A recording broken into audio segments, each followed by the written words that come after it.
welcome back, and thank you. So I can't quite remember who was calling what, but I think we were both kind of feeling like it was a good time to check in. It sounded like there's a meeting, meeting last week, no, what day is it today? Monday, Yeah. last week, last Wednesday. So I just wanted to kind of hear update and, again, kind of what if anything we can do to facilitate, dialogue as you roll into the next phase of communication. Yeah, thanks. And credit to Zach for realizing that developments since our last conversation with you all had sort of forced us to retract the statement we made about our expectations around the possibility of another proposal, because that was our best information at the time. But I think since we realized with the progress of the district's configuration committee being what it was, that it was actually in fact fairly realistic that we would have a vote in this school year, if not calendar year. And so yeah, agreed. It seemed like the right opportunity to reconnect and update you all. Yes, so I guess, just to update you on the timeline, the district appointed a configuration committee which included community members from every town in the district, along with a board representative from every town in the district, and I was the board representative from Calais. And that configuration committee, which was sort of like the second year we had a configuration committee, met from January until October. We haven't been disbanded, but we haven't met since. And in those meetings, what we did was we examined basically how to tie the language of our core beliefs in our strategic plan to our instructional goals and the strategies, and basically the strategies to affect those instructional goals. And so with basically the philosophy being that we would let program and our programmatic needs determine the most sensible structure for the district. And we examined class size, we examined transportation, we examined co-curriculars, we examined sort of ed quality standards, district quality standards, equity standards. We examined the middle school model as it is now, where it falls short, what other middle school models might be out there. And so then in October, chose to adopt an administration drafted proposal, which basically brings us to exactly where we were a year ago, albeit in a very different way. So now what happens next? The configuration committee doesn't have a lot of power in itself. So they advanced a recommended model to the full board, and now the full board, it's the responsibility of the full board to take it up. These two folks were not in the configuration committee, they are in the full board. Sort of the last action the configuration committee took was to host these listening sessions. So it was not an action of the board, to be clear, it was an action of the configuration committees to get feedback early in this process from towns on what their views were related to the proposal generally, and also if the proposal were to move forward, we wanted to understand how to make it the most beneficial proposal it could be, the most beneficial new configuration it could be, how to facilitate and streamline the process, especially for students and faculty. So we held those meetings in every town, feedback. I'd say generally the feedback in Calais was negative towards the proposal, although we had constructive feedback coming from both directions. And that information's all going to be reported back to the full board, and then it's the full board to sort of set, it's their responsibility to set new timelines and a new plan going forward. So those are the facts. But I Can don't I know. just ask a clarifying question? Sure. You said that the feedback was negative in Calais at these meetings? For At the the- folks at the who one in were Calais. there? Yeah, so we had one in each town. Right, and how many, I'm just curious how many folks were Oh at yeah, the we probably Calais had, meeting? what, 30, Michelle? Was out of town. 35, 40? No, I don't think we had 40, but I think we had at least 30. Somewhere around 30, yeah. Yeah. We're gonna have a virtual session on this Thursday. Mhm. So for those who missed the in-person session in their town, they can come to the virtual session. And we also have posted, I think, a survey version Yeah. of our questions. So that's available for people to answer if they wish to do it in that fashion. Thank you. Posted where? It's been posted on Front Porch Forum, I believe. Yeah, Is it not yet? Yes, it has, and it's been on Facebook. it's been on Facebook, I know it's been circulating, and a lot of people Yeah, are I sharing think it on Elizabeth Brown might Facebook. have posted it tonight on Front Porch Forum. Yeah, Yeah, check my email. I will double check that when I get home. So, yeah, I think the timeline's very tricky, honestly, because there are a lot of considerations, but just speaking for myself, it feels like the most important timeline is a very thoughtful and intentional transitional plan that gives students in these school communities enough time to get comfortable, and not even just comfortable, but excited around about the mergers. And so in order to do that, you probably have a minimum of probably 5 months, which would be like a town meeting day vote, and if it passed, a reopening of the schools in the fall, but potentially as long as like a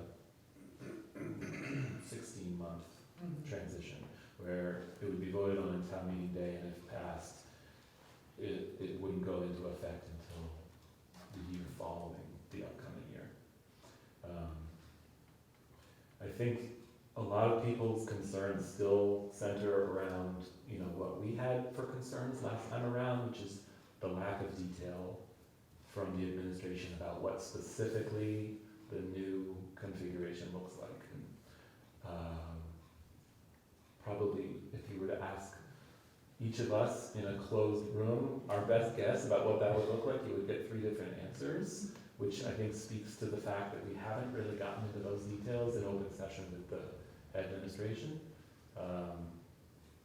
So that's work to be done for sure, and voters absolutely deserve like a clear description of what they get if they're supporting the closure of a facility. And to be clear, the 2 facilities supposed to be closed are Calais and Worcester's schools.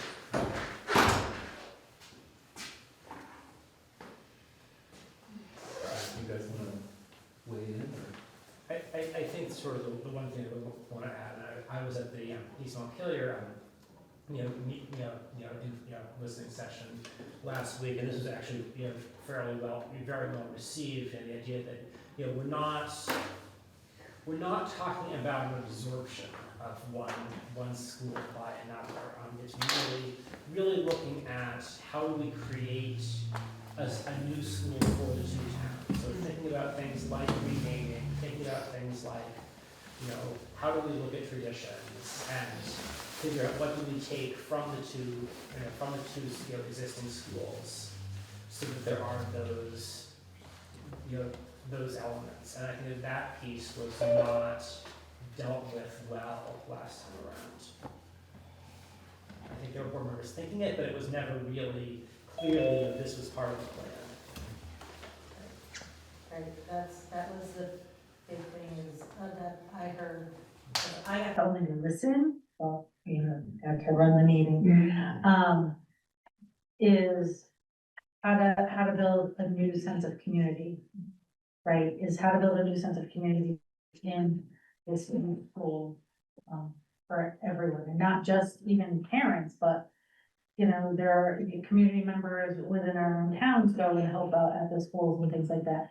How to make sure that those types of things are also being addressed.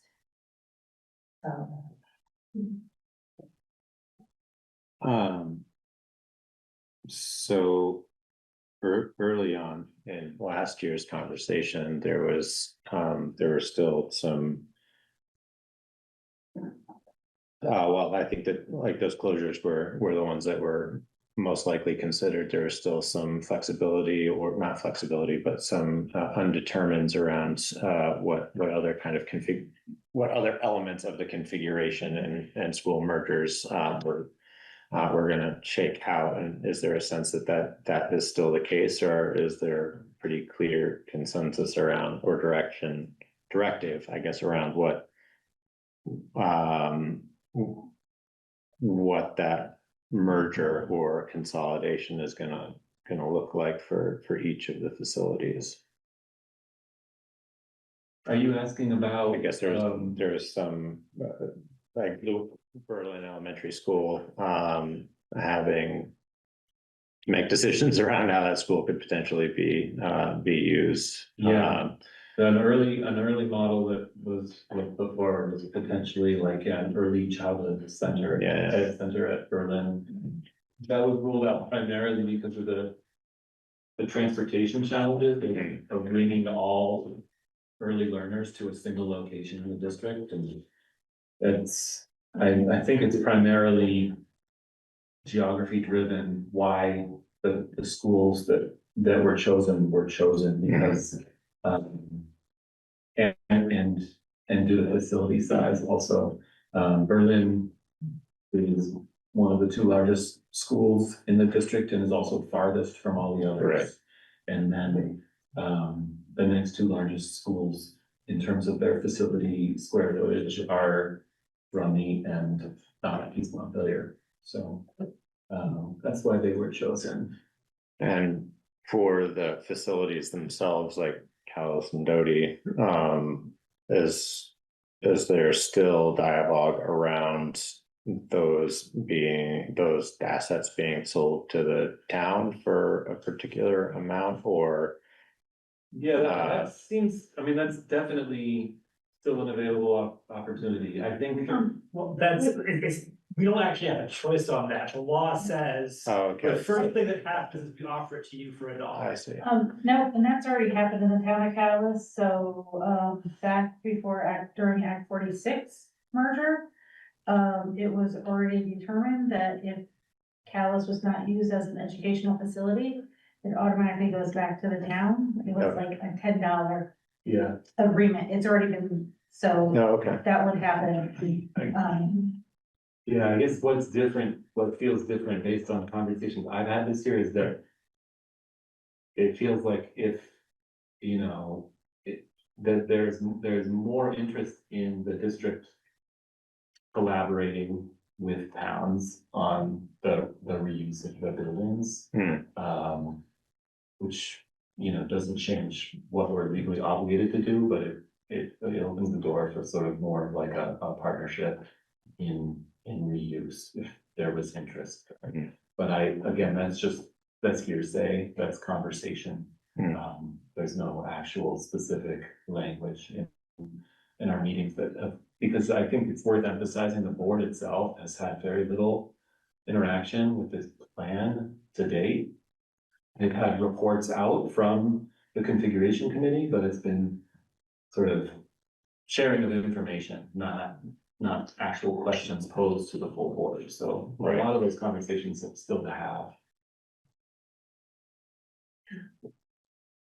Do the other board members have questions? Or clarifications? Well, that just left me, I'm sorry, I'm scratching my head a little bit Yeah. about what you just said there.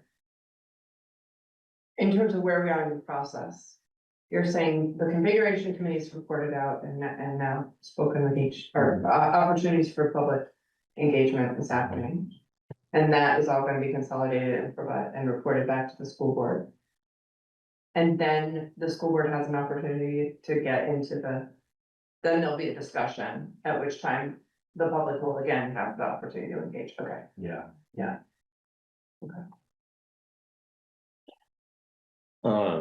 Just to clarify, the way the bylaws are written, if the school board has the power to close a building, Right. No. but the town in which it resides, can veto that decision basically and say, no, we don't want our school closed.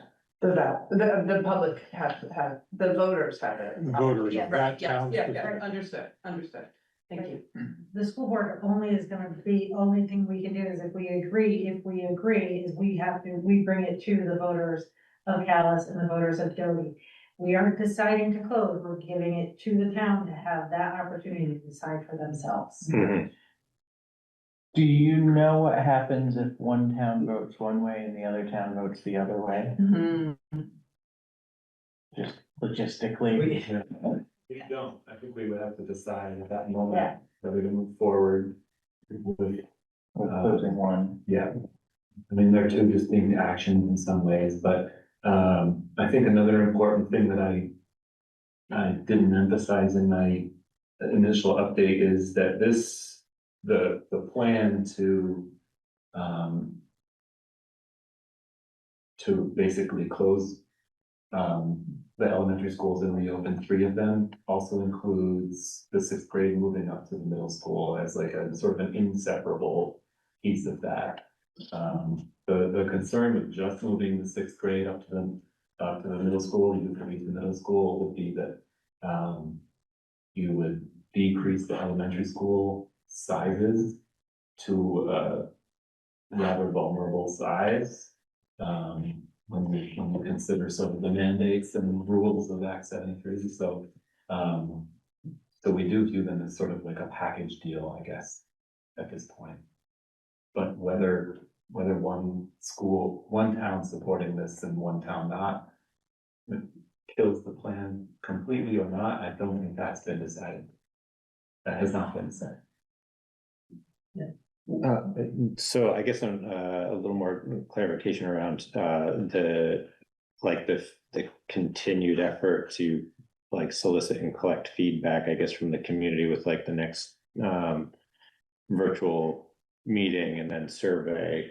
How is that feedback then useful to the board and whatever its next decision is, which sounds like a decision to put it up either for a vote for this town meeting or a standalone vote, or punt it to another election cycle? Yeah, I mean, any answer to that would feel like speculation, but I guess in my view, like, the more information, the better. And Yeah. the board really does have to make a decision both about timeline and about how much detail they need to see from the administration before they support or reject the proposal. And I don't think there's consensus on either of those topics yet, because we haven't taken it up as a group.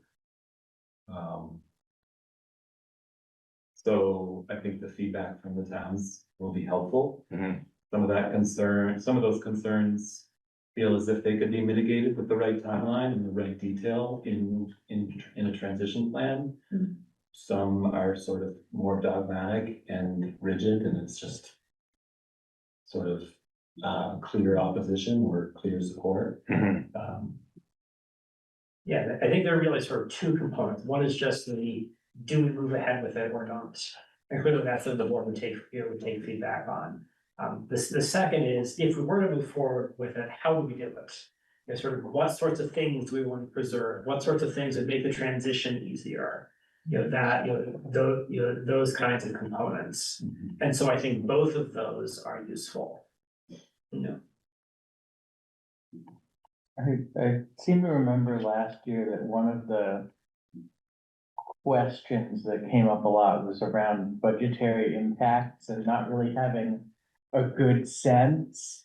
I'm wondering if there's more information this year about like what next year's school budget look like without closing Yeah. schools versus with closing schools. Yeah, that's a good question. I would say there's less information to date, and that was intentional, like the configuration committee chose a path that de-emphasized the basically the financial efficiency of the plan. We didn't want to do this on the basis of financial efficiency. Or on financial efficiency alone, so we chose to, to look at student outcomes and the benefits to students. In terms of this budget, though, obviously, it's important and it's important to voters, and we have to figure out what it looks like. If the transition were to happen next school year, then that obviously affects the budget. And so the plan would be to basically develop it would be a parallel budget process where you develop two budget scenarios. And that's something the administration's prepared to do if the board wants to move forward quickly. But you would have to, if it was gonna affect next year, you would have to pick a path. The board at least would have to pick a path by January, whatever, the day you have to warn. Right. Cause if the vote were at town meeting, that's when the budget's voted on as well, it would have to be Yeah. partnered. Mhm. Yeah, that was a primary motive behind my question, was just like the logistics of trying to work any of that information into coordinating the warning and Yeah, and getting ahead of that. I feel like we're running out of time for our own warning preparations and town reporting, that sort of thing. So that would obviously be separate for you guys, but it does seem like it puts a pretty tight timeline on things. yeah. Yeah, I mean, it does. I mean, I will say the one advantage of sort of having it be right in line with the budget season is that when you're literally preparing two budgets side by side, it makes it much clearer what you're talking about in finance. You're not talking about, oh, this study said this or that study said that. You've got budget A and budget B, Mhm. and so you can see them. I think that's a good point. I think it's more interesting to consider what the financial impact is over the longer term. Obviously, during the transition, there's gonna be extra expenses and any savings will be probably offsetting these, but. One thing I would say that, the select board interest is if it does come to pass that the Calais schools offered to the town for $1. That's gonna be one of the bigger strategic decisions that the select board has faced in quite some time, so just thinking about like a 5-month or a 13-month. Decision, it might be beneficial for the town to have a little more time and thinking through what it wants to do. Yeah, and I guess to the extent that we're looking that closely at budgets, I know we kind of raised this point the last time when we were hypothetically talking through this as we're preparing to, I guess, have a conversation around that. It's like, what are some of the facility costs just for operation, or just keeping the lights on, heating, like any kind of line of sight that we can have on what the carrying costs would be associated with operating or maintaining the building, would be helpful, sooner than later. That wouldn't come into play until next year's budgeting process, but still, and the sooner we know any of that information, the better. So if there's an opportunity to, I guess, kind of like find a way to organize those costs in that fashion, that would definitely be beneficial. One thing I would say that we dealt with, the question that we dealt with the fact that when we were considering renting part of Doty to Turtle Island, but I think it's worth it for you to consider. And I can switch hats if I need to, because there's a town planning piece here as well, is that a question came up of, was what we were planning to doing, like having a paying tenant close enough to our mission to still work with our tax exemption. Hmm. And in that case, it was we're really expanding education down into lower grades. It was it's a pretty close nexus. Whereas nonprofits that have basically used their space as, oh, here's a revenue source, have gotten into trouble. And so there are certainly things you may want to be thinking that, recognizing these issues, like the issues in the enrollment aren't going away. Whether it's with this school board or a future school board under whatever's gonna happen with the state process. It's probably worth thinking about, how to deal with that in your town plan as well, since I know you're working on the town plan. Cause that, like, I'm also the former chair of the East Montpelier Planning Commission, and I can move seats if you wanna take the audience. But there are ways that could help with that planning process, to really help the town as well. Yeah, Keegan. So no, in the contract we have with the school district, we have a year to make a decision once it comes up. Yeah, it sounds Time to perfect. Thank you. I just would comment that, I hope you have heard this, so far, but I do think that, the starting point that the committee took the commission took is very much a valuable place to start, and I really appreciate that tack of coming at it from what's best for the students and for education of our students, and that means a whole lot, and I think sort of centering that is really valuable, and it's difficult given the comments that come immediately. They're trying to close our school. When you are looking at the data is very clear. And your analysis, I think the presentation is very strong. So I just wanted to pass back some positivity there. For a very difficult task. I don't envy it. It is a challenge. I guess one last thing to mention is if after this evening you process further and have questions or concerns, like we really are quite serious about getting as much constructive feedback, positive and negative, about this as possible. And I think both the clearest description of what trying to maintain services that we have now might look like in the future, and the clearest description of what a reconfiguration of the elementary schools looks like is going to serve everyone, because you're going to be able to fairly judge the two if asked to. So we want that clarity out there, and feedback's really helpful. And yeah, if there's any, we've certainly dealt with the capital budgeting around the building, as Zach and I are both on finance committee for the board, but to the degree that we can help you get the district leadership to parse out the expenses related to the building in future conversations, we're happy to help advocate for the town if you need that information in the course of your decision making. Thank you. Sorry, I was just gonna say that we need to be thinking about what. If the only line of communication is with the school board, or if we should be also making some requests directly to the administration, if we're not getting what's needed. I'm all for you, but please copy us so that. I'm just saying that reinforce what you were the asking. school board can only has so much purview, and the administration needs to hear from parties involved, impacted. Well, thank you for the update and for the time. And thanks for the work. I know it's hard. I know certainly from my perspective,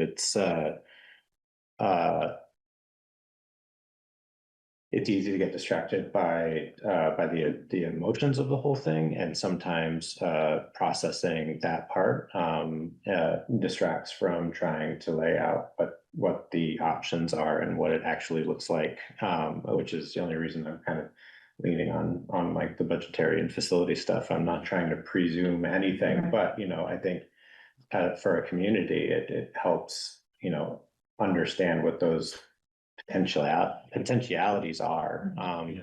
If there's some time spent just imagining what the future is instead of trying to fixate so much on what the present is and what the emotions in the present are. Because the data is not changing fast enough, frankly. But we can use our imagination hats a little bit better, I think, as a community. So thank you, everyone, and then certainly let us know if there's a way that we can participate in the communication that helps encourage engagement in a constructive way. Happy to do it as best we can. Thanks. Thanks for being Thank here. you so much. Daniel, you're not allowed to go anywhere. We're gonna roll right into the rest of fiscal budgeting.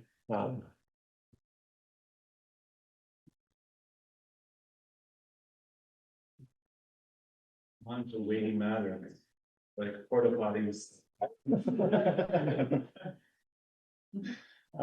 Yeah, so we're gonna pivot then to next agenda block, which is continued committee check-in on the fiscal year 2027 kind of budgeting requests and process. So tonight we have swim committee, conservation and cemetery commissions. It looks like we've got everybody for that. So we'll start with swim committee. We've got the proposal for I guess we have the budget for FY 26 and trying to look for a little line of sight on what we should be allocating or We're requesting a budget allocation of $2,500. Mhm. A little confusing because we have about $1,100 in preseason expenses, which all land before this fiscal year is over. And then in the course of the summer, we have earned revenue from swimmer fees and hopefully a budget allocation that cover most of our in-season needs and also leave some money left over for next year's preseason. And I tried to show my math and I probably did it in a confusing way and I apologize for that, but it boiled down to $2,500. And you may recall that you authorized us to borrow some money against our small endowment last year. Kari advised that was borrowed and it was also repaid, so that's all washed and laundered. And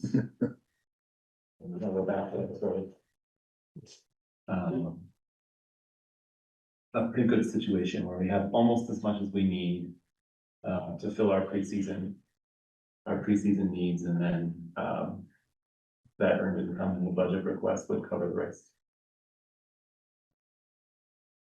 well, that's How many students were there this year? That's a great question. I think it was, we had fewer than we expected, and we budgeted 72 swimmers. We projected 72 swimmers last year. I think it was in the high 50s though. It was pretty close to what we expected. Yes. well, it's half of what was allocated in 2026. So I think that is Yeah, no certainly doubt. helpful. Yeah, No doubt. no doubt this year. No big purchases planned for this next year. No, I don't think so, because we have the floating dock done, we have the regular dock done. It's really just supplies and sort of our services budget related to the porta potty and the water tests and so on. What does WSI stand for? Water safety instructor. Okay. So we go a step above lifeguard. And we actually have, there's a higher age limit if it's in a non-pool situation to get a water safety instructor. You can get 15-year-olds, I think, licensed as water safety instructors if they're teaching in a pool. But they have to be at least 16 or 17 if they're teaching in a pool. Makes finding instructors harder. So if you know anyone, I think we might have one, but we don't have the two we had last year. Just quickly on the, you anticipate a lower preseason cost in 2027?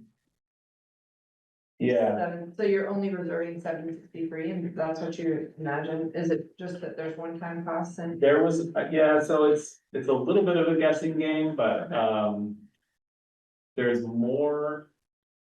We're setting aside more money for the water safety and structure certification this year.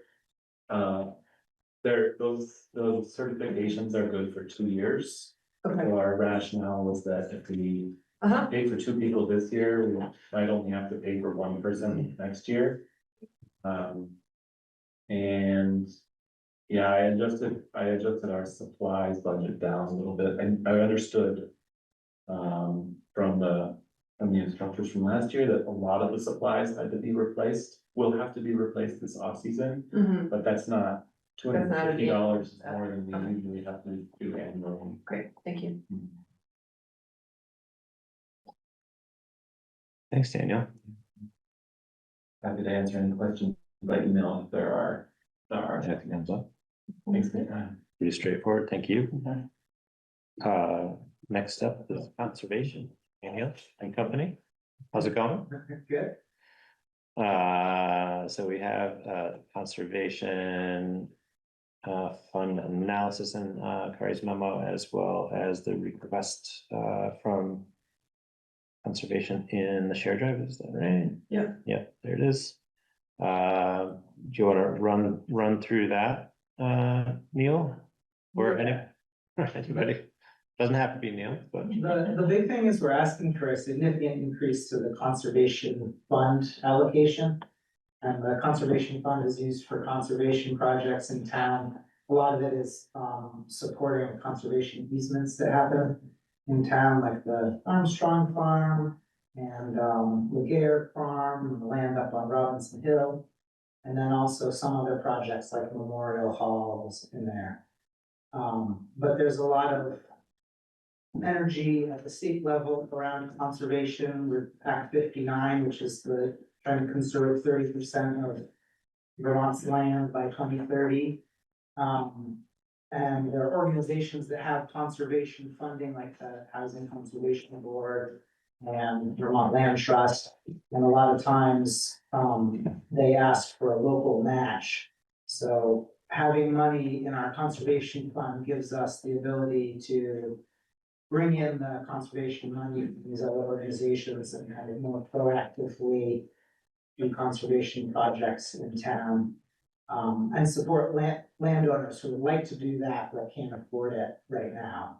So with the kind of level of funding the conservation fund has had, we can do a project every now and then, kind of opportunistically, when something comes along, but, we already have a couple of projects coming up for this coming year, people who are interested in doing conservation easements, and we want to be in a position to take advantage of those and conserve areas that are important to us. So that's the big thing. The other change is an increase to the money that we contribute to the Lakes and Streams newsletter. So Lakes and Streams is not part of the Conservation Commission, but you probably all know the newsletter that they put out, and they've been kind of funding it themselves in large part the last few years, which is unsustainable because the mailing costs are pretty expensive and printing and stuff. So we're hoping that the town can keep that tradition going. It's a nice newsletter that comes out to every landowner, and they really value the kind of having a hard copy color newsletter that people can have, you know, put up in the bathroom and read when you're using the bathroom. Anyway. Thank you, Neil. I think on that one, there's some dialogue that we were having last week, a little bit about like the Lakes and Streams committee as a subcommittee and how it's organized. And just during our agenda planning meeting, which is generally Kari, Barbara Butler, myself, and Jamie, and Tegan.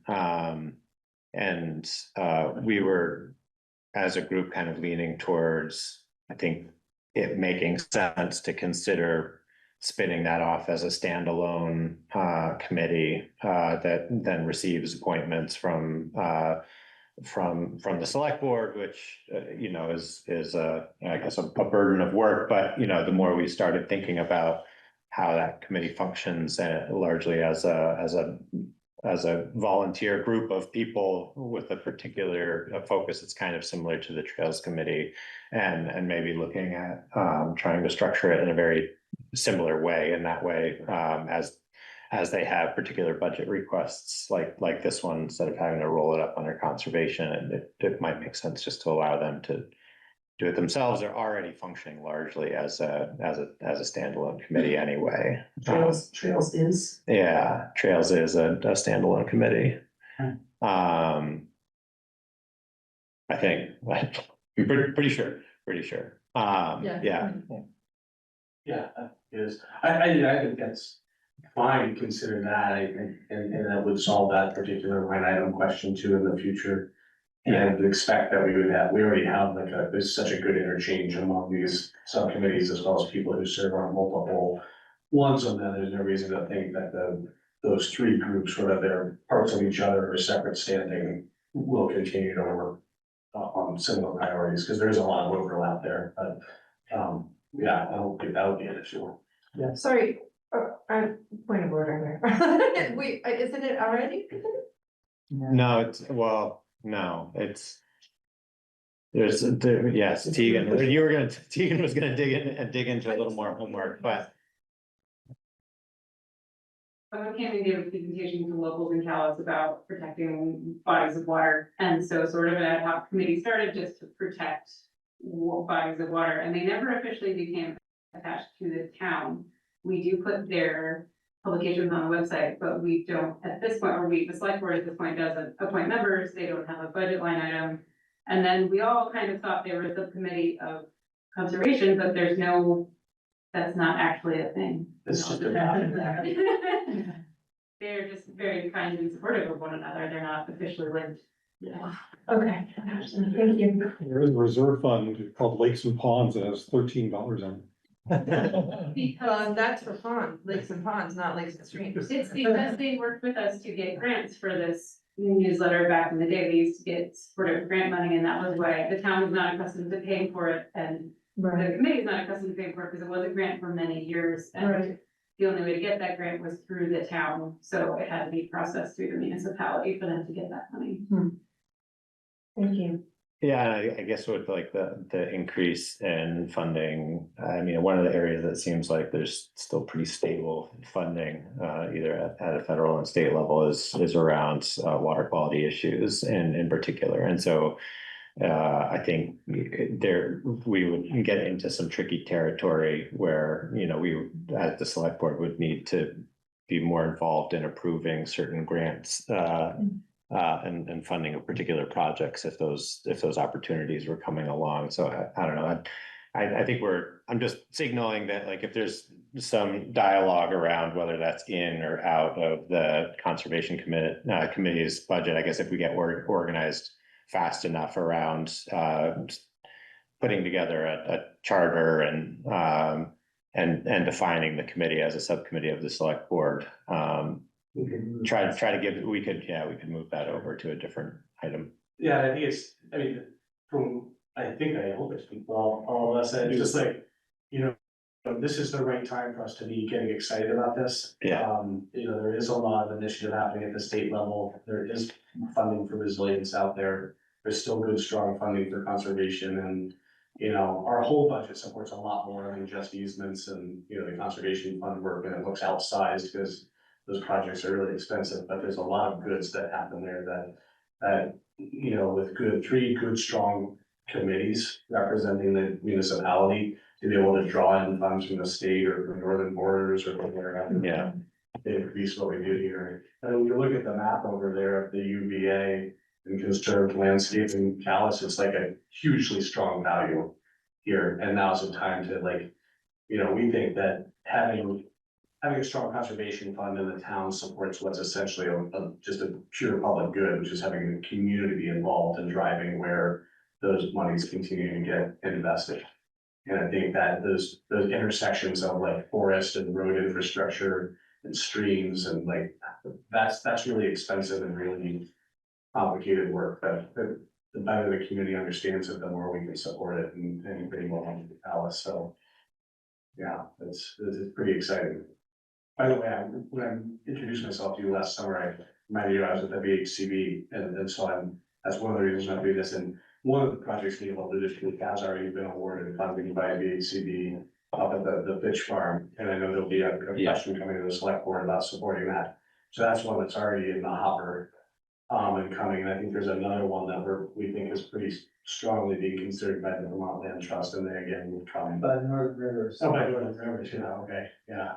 So at least two that we know of that are, if we can invest at the local level, we can really help to say what we want the vision for that to be. By context, I just looked it up, the town was asked to contribute $8,500 last fall to the conservation easement for the Passage property. Remember that conversation? So they'll just give you a reference. I was gonna ask, did the commission talk about a long-term goal for the reserve for the conservation fund? Where do you wanna get to eventually? I think that we're feeling it out a little bit because we want to be in a position to kind of be more proactive with conservation projects. And it's really driven by landowners and, the work that happens is really driven by the interest.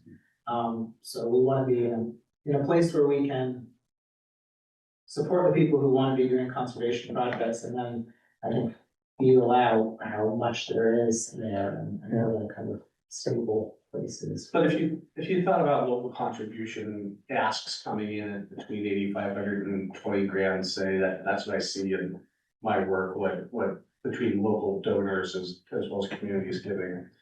If we could do 2 or 3 projects a year, we'd be making really great progress in Calais on the goals that we have. In addition to supporting people being in current use and doing voluntary stewardship and all the other things that the commission, tries to focus on. I think that seems to me to be like, that would be a pretty good clip for one town to be pursuing is 2 or 3 projects a year. And of course, it depends on people being interested in it and, our work at VHCB, we're trying to make it easier and less complicated and better for municipalities to do this without having so many different easement holders and so much complexity in the process. But that's still a couple of years out from being like getting going, I think. If I can tag along to, I think just from my personal position on a couple of things, like with Kari and a couple of our reserve funds, we're really trying to bring a lot more, I guess, transparency onto like what the objectives are, and what our target balances are for those things. I think that can help in the communication to the taxpayers who are, in my experience with like the contributions to the conservation funds in the last 3 years that I've been involved in those conversations is that, there's a target annual amount, and then there's some dialogue around whether we can afford it or not afford it, but there isn't like an end goal of how much we're trying to direct into that, and then what it gets used for. And there was a pretty significant step back in that contribution, but then we've been climbing back to somewhere around like the $10,000 mark, I think is what I vaguely remember it being around when we started, and then we had to roll it back for a couple of years. I think a bump up to 30 would be a lot for this year, and kind of the economic environment and like conversations around affordability. But I think again, another element from my personal perspective, what I think would really be beneficial would be to and I think this is kind of playing out right now with the conversation with the planning commission as well, but like, what are the priority areas for conservation? Like, I think the Bassages property is like a good example of one that like ticked a lot of boxes. You know, there's really important habitat, there's really important connectivity there. So like, as we're playing through the conservation versus incentivizing development or like strategic development in one area and conservation in another, I think it's really beneficial to have a plan, and maybe it doesn't have to be as rigid as like, these are the ones that we protect. But I do think that like that kind of transparency around like what the target conservation areas are for you know, these 4 reasons, I think starts to inform how the DRB is evaluating, you know, development in particular areas, or just how we're, you know, how we're communicating with the landowners, because we have like this personal property element of it that is always going to be hard to game out in the long term. So have there been conversations around like trying to identify like higher priority Yeah. conservation targets, aside from just kind of the overall, you know, 30%, 50% goals? Yeah, where we are with that is like, we've been, you know, working a lot with the planning commission on the town plan. And that, I think is a really valuable kind of framework for talking about this stuff, because we are having conversations about development with them, and not just in our little silo or conservation silo. And so the way I think about it is kind of out of those conversations, we're trying to draw a map with them about where do we prioritize development, where do we prioritize conservation, how do we do those things? And then on our list, and I think it waits until we've had some more of those conversations with the planning commission, but is redoing the conservation fund guidelines for the town, and that we have like a application form if someone wants to use money from the conservation fund. And that's where that intersects with like, how do we actually prioritize money being spent on the conservation fund, where's it go? So I think we're at the exact same page in terms of wanting more transparency and like wanting the community to be involved and understand. So having a really, and last year, the commission, I just joined with the commission at town meeting, had all those maps that showed the different layers of Vermont conservation design.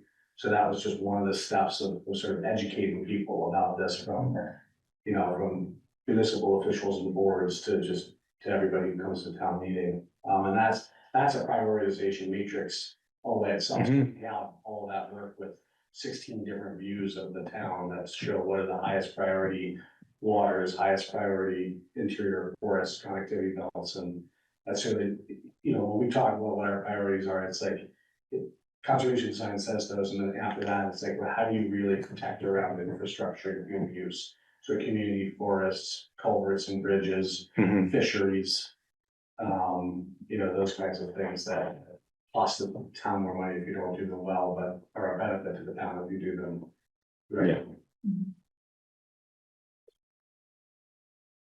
And we can look at the Association for Vermont Conservation Commission's site too, and just as we think about kind of how we're putting together the priorities for Calais, what their best practices are, and thinking what a fund should be. I think, you know, there are a lot of about 80 towns in Vermont that have a conservation fund, and you know, usually they're trying to keep them in the like $40,000, $50,000, $60,000, but you know, balance in there so that at any time the town could do 1 or 2 projects, but it really is from like there's a lot of differences in Vermont towns, so I don't think there's one way to do it. Another plug, I guess, along those lines would be just thinking about like the documentation. And so like right now we're kind of working through this like parallel process of like continuity planning. And just over the last few months, we've run into situations where we just have questions about like, oh, how did we come into possession of this town forest, and why, and what was its intended use? Did we just grab it because somebody wasn't paying their taxes? But like, and who is involved in those conversations. You know, I think as you define kind of what the criteria are for requesting, but also I think defining like how you're going to capture those things when there are projects that the fund is being used to contribute towards, so that it's just a record that is more easily kept track of. And as we think about like trying to create connectivity between parcels, we don't lose sight of what those kind of broader goals were at that point of time. I think that becomes very helpful, certainly at like the select board and municipality, like governance level.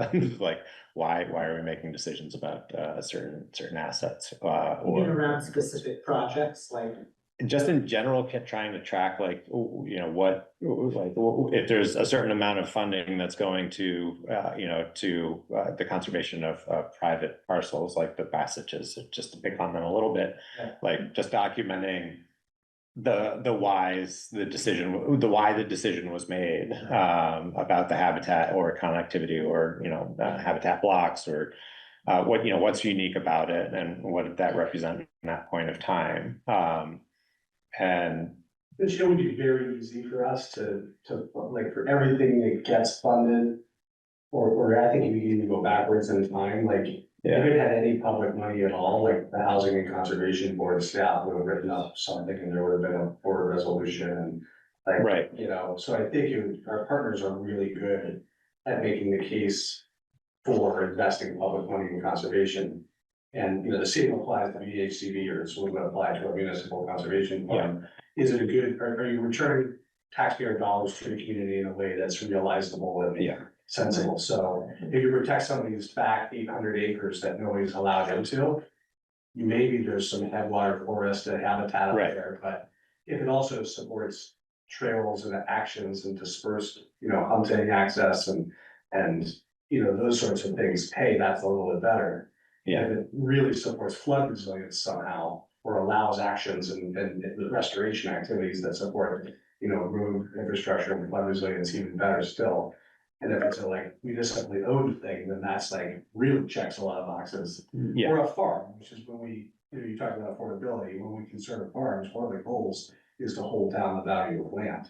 And we reduce the pressure on land by about half when we put a farmland conservation easement on it. So when that happens in Calais, that's helping to like prevent runaway kind of costs. So, you know, sometimes that looks like a really privately targeted investment, but it's also has all those other benefits to it usually. And I think communicating around what those goals are, that, you know, helps, you know, dangle that carrot. I mean, I think with conservation, there's a fund and there are goals that are a little clearer, but certainly I've been thinking, as we've been talking about all of the planning documentation that we've been trying to prepare and the planning commission is working through, is like, how are we incentivizing people to be working and rowing towards common goals, even when sometimes those objectives sometimes conflict, but like we can still state what our common goals are with a little more, I think, transparency around like what our targets are. Anyway, so we'll take. Does anybody have any other questions about the budget items that are on the list that were presented? I definitely agree that like understanding that, I don't know if the commission thinks that 40 to 50 is kind of where you want to be, but it would be helpful to know that that's part of the scenario, that you're looking to grow towards a certain amount. But that if you're proposing the 30K because you think you actually are gonna need the 30K this year.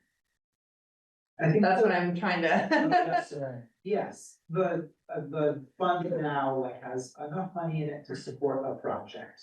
We already have a couple of projects on the table. Maybe supporting projects, because the projects are getting more expensive as time goes on, and there isn't enough in there for a good sized project.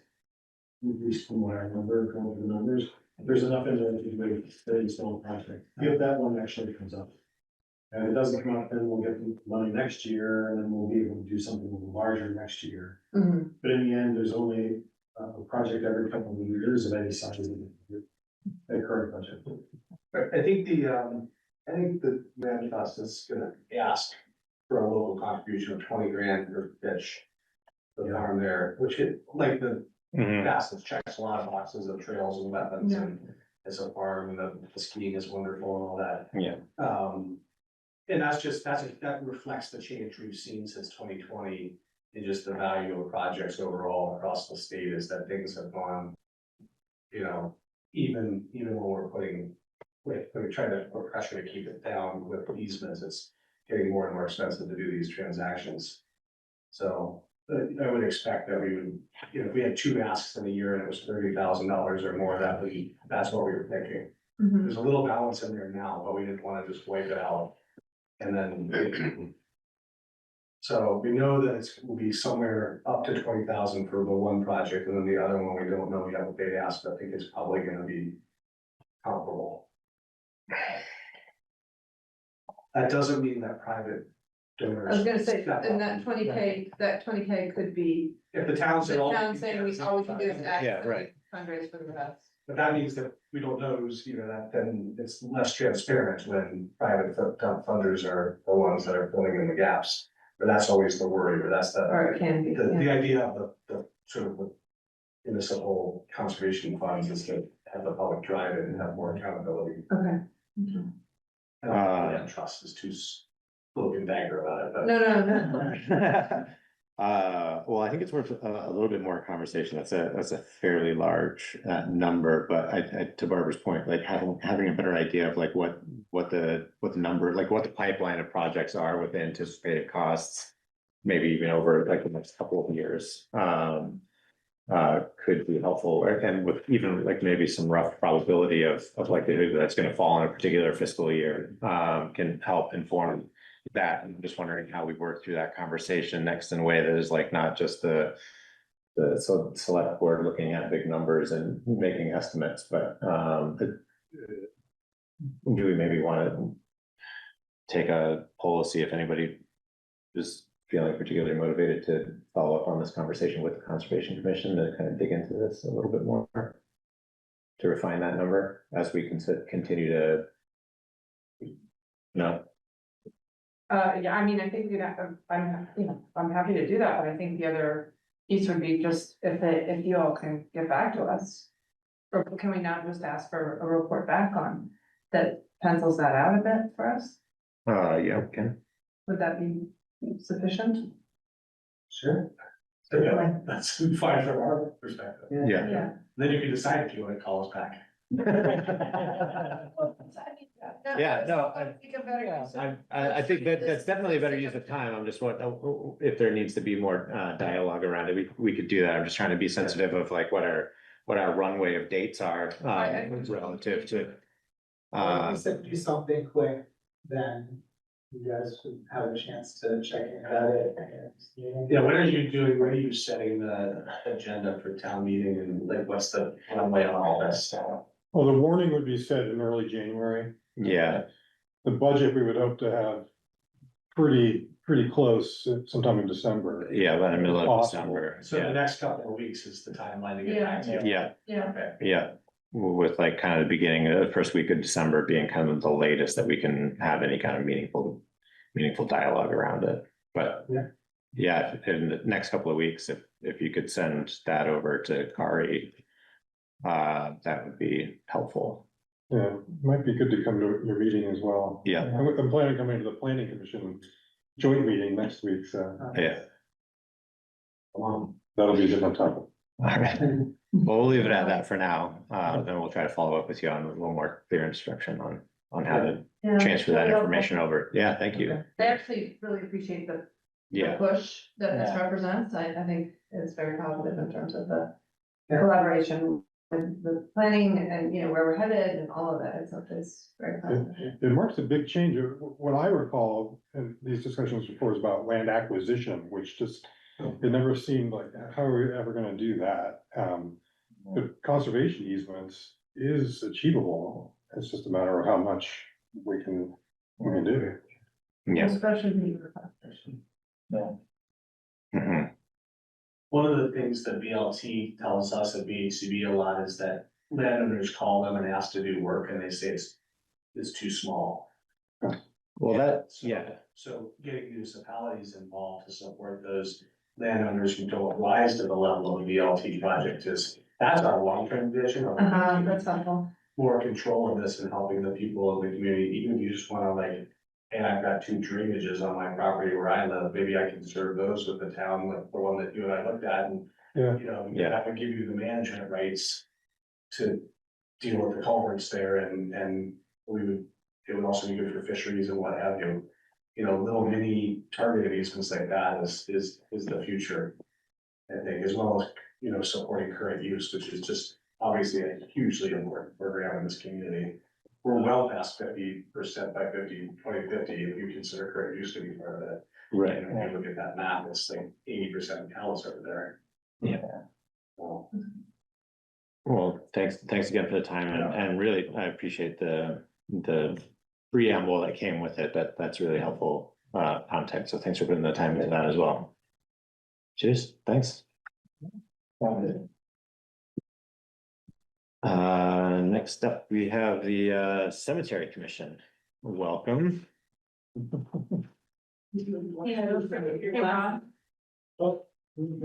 you didn't sign in, can everyone make sure they sign in too? We're just dying to hear from you, Mike. Don't get him started. Sit right up for your short branch and we'll show you the best. We're asking for more money this year. What? Why is everybody asking for more? I saw that. More people die. You see, for the painting the Old Church Cemetery fence. If you take that away, we're asking for less money than the last year. That's there. Because it's been almost 3 years since that fence was rebuilt. Gotta be painted. In a historic district, required to paint. Well, the G&D will come after us and we'll be in big trouble. We have a fairly good chance that we will be able to get cadets from Norwich University to come up here and paint that thing. Laura Daly has some connections there and she thinks that might be possible. It's a more complicated fence than the Robinson Cemetery fence. We need a fairly large number of them. They have to come up and try it, and then a few weeks later come back and paint. And if they do that, we aren't gonna touch that $9,500. And the following fiscal year, it'll be there rolled over and we won't have to request as much. Other than that, we have special projects. There are stones in all of our cemeteries that need to be cleaned, repaired, reset. We were trying to do that on a regular basis some years ago, but it slipped under the radar. So we hope to start with the Robinson Cemetery and do all the stones in there. Otherwise, what we're asking for is pretty much the same. The sexton's contracts are all exactly the same as they have been for 2 years. So we're very happy there. And our endowment has done really well. I think we did $800 and some odd dollars this year, more than we got last year. That includes both the stock market being up and the fact that we sold, it was $6,100 worth of plots. Yeah, it's been pretty steady. People are dying at the proper rate. Okay, right. We're getting ready to. So the big difference is that $9,500 to paint that fence. If we cannot get the volunteers to do it, we're gonna have to do it. Because it can't sit around much longer without getting painted. Is We there, hope that we'll get those cadets up there. yeah, so what's Is there a flood? Emergency. Oh, it's the 8 inches of snow that's imminent. It's an Arctic blast. All freestyle. it's, So it that's is, it is basically, actually. I mean, my kids had it up in Burlington already. Yeah. A few hours ago. that's basically what it is. That number is in there and we hope we don't have to use it. But if we have to use it, it's gotta get done. Hmm. There's been a lot of deferred maintenance in fences. That's why we had to replace 2 of them at the same time a couple of years ago. And we're trying not to do that. You remember, we got a fund established last year to save money for future fence repairs. We hope to keep that going. And eventually we'll need a fence around the Hudson Cemetery. That's not a priority, but. General information, I think, Robinson Cemetery is nearly full. Joe said either 16 or 18 plots left to be sold in there. But in the Hudson Cemetery and scattered throughout the other cemeteries that are still open, we still have over 400 plots. So we don't need to concentrate on buying any more land for cemeteries. Well, this is in line with the kind of dialogue that we were having last time around this and how we make a plan for maintenance costs, but I think it also dovetails into tracking what our reserve budgets are for certain things. So we have some transparency around trying to work towards getting those funded through this kind of contingency planning, so that folks understand that if we don't use it, then it gets moved over to a reserve fund that will be in place for either rebuilding a fence or painting a fence in the future, and then it doesn't become an annual. Fences are expensive. Fences are expensive and controversial, as it turns out. Just a point of, I remember that there was a football team that supported the Robinson Cemetery fence painting, and that was not the plan for this one. They can't do it, there's not enough of them. Uh, This fence is probably close to as long as the Robinson fence, and it's more complicated. There's a board, a spacer, a board, and then the rails, mm, and it takes longer to paint it. okay. Just, yeah, that's awesome, It's thank just, you. it's just tougher. Yep, And then there's the gate structure as well. So, Yeah, the football players are perfectly willing to come and do it again. But we couldn't get it done this past summer because we couldn't get enough people. But if we can get more, it's just step up. How much of the $9,500 is just materials? Is there any, it's just paint, Cost, labor, material. labor and material? Probably ice painting. And that's just one estimate. We would hopefully get a couple others in case we have to go that route. Are you specifying spray or brush, or does it matter?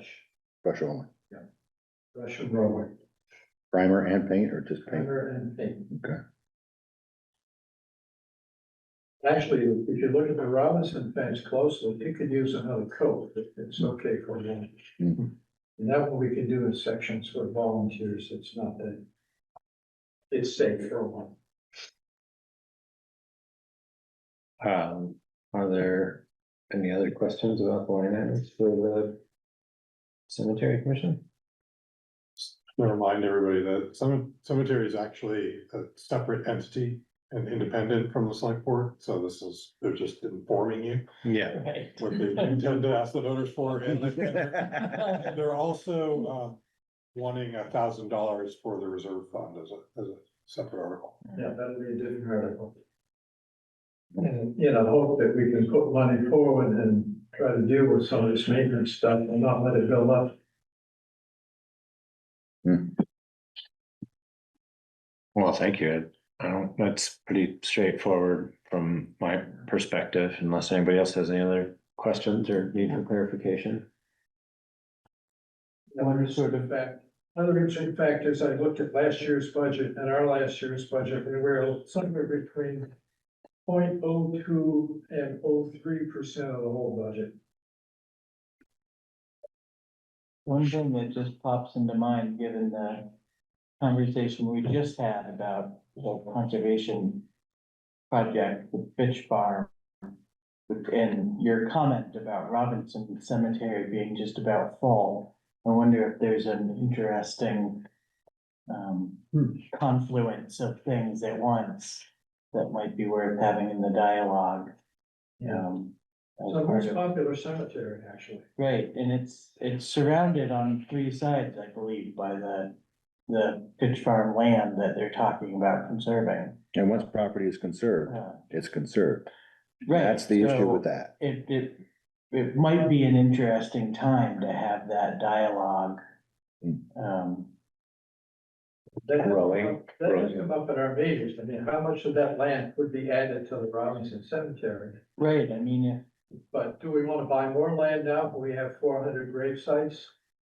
And, green burials, composting, cremation, they're becoming more popular. I would like to think that within 30 or 40 years, we're needing more cemetery. Find better ways to deal with, the names. Just giant monuments. Long after my time.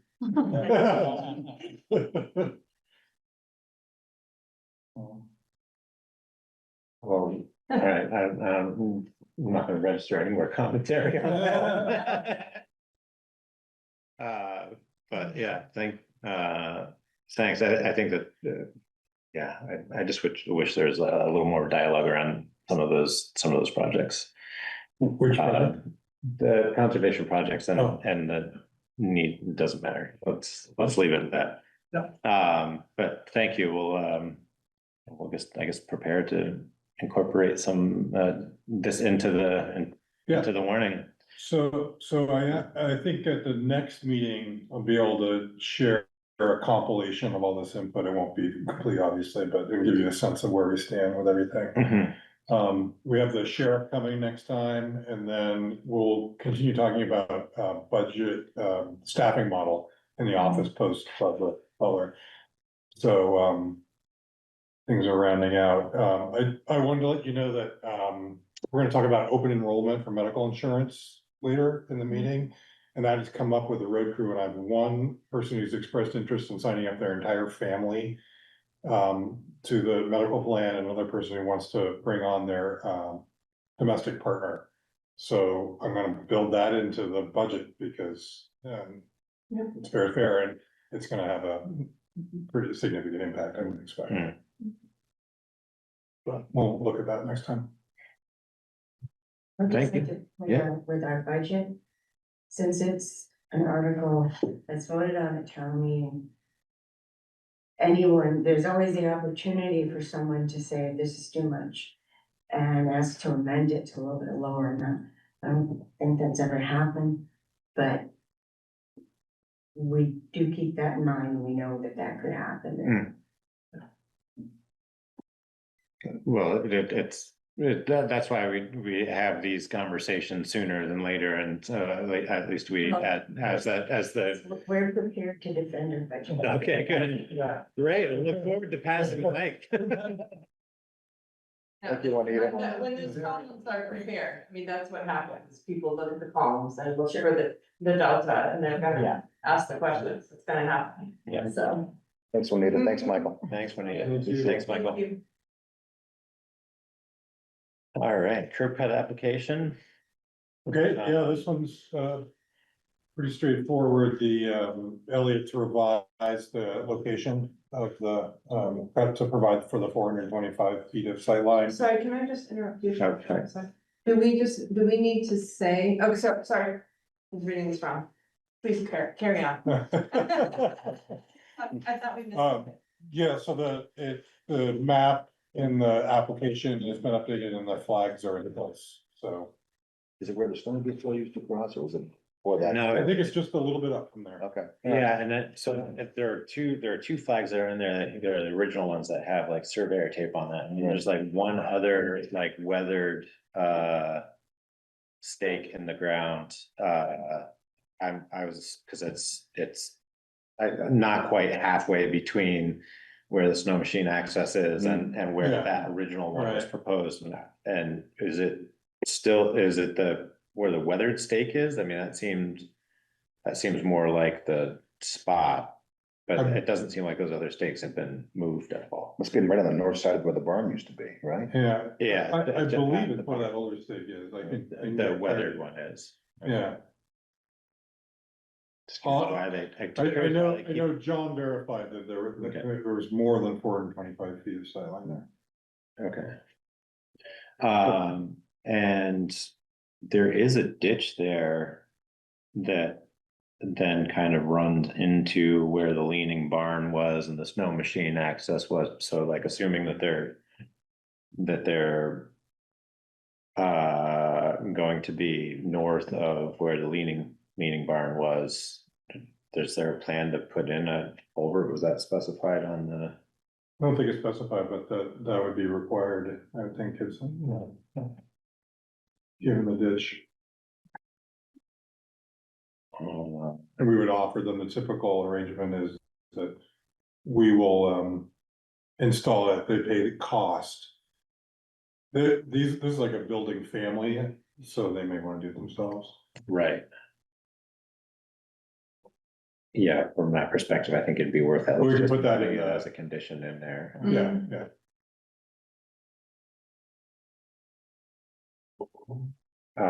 And that would be just I guess as approved by the road crew that by the road commissioner and with input from the road foreman that a culvert be installed as needed to preserve the existing ditch.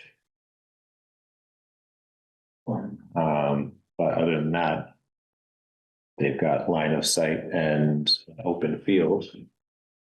The other condition that I guess I'd prefer to put on there, I know they represented the likelihood that they were going to be adding a second dwelling on there. And that disapproval would assume shared use of this curb cut for any additional dwellings on the parcel. You want to put that as a condition or just let them know that? No, I think put it in there as a condition and. Why would we want to do that? Well, there's room for another curb cut down below if they wanted to put one in, right? They wouldn't be able to put one down below. Because it gets close to what's delineated as a wetland, like ideally a curb cut for that parcel would come off of like Bliss Pond, for instance. But there's a wetland that they would have to come over to do that.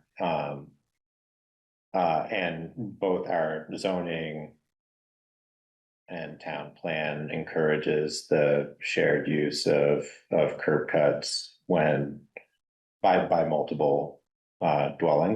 during any kind of subdivision. It doesn't have to be firm, but I think that it would be nice to have something in there that triggers a reevaluation of the curb cut should an additional dwelling be added and a second curb cut be requested, That's what I'm working towards. Have I sufficiently muddied all of the language around all of that? So would it be fair to say the expectation is that this would serve a second home if we're built? Yeah. Any additional. They can request. Yeah. But this would also serve as the second home, yeah.